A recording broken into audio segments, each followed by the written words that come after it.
I was lucky enough to get the arc of The Trident and the Pearl by Sarah K.L. Wilson, and I just thought I'd give you a rundown of it.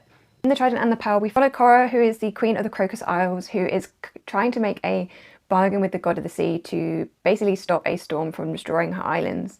She unfortunately makes this deal slightly too late, and unfortunately her husband is drowned in the process of trying to save others from the storm.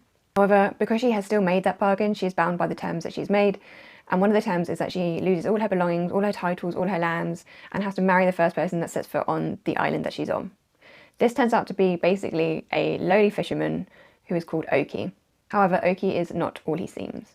What unfolds is this like really beautifully, lyrically written story about feminine rage, revenge, defiance, but also this sort of aching exploration of different types of grief.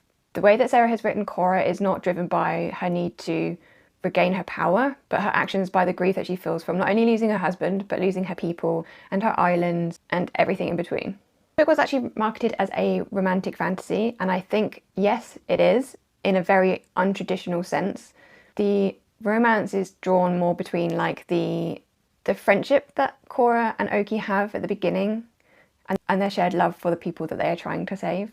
I'm not gonna lie, the first half of the novel like really stood out to me. If you're a fan of Madeline Miller, there is very similar writing style. It's very lyrical, it's very beautifully written. The way she describes the oceans and the sea and everything between, it's so beautiful, it's so stunning, and it's so vivid. However, around the midway point, something quite major happens, and after that, it sort of loses its way a little bit.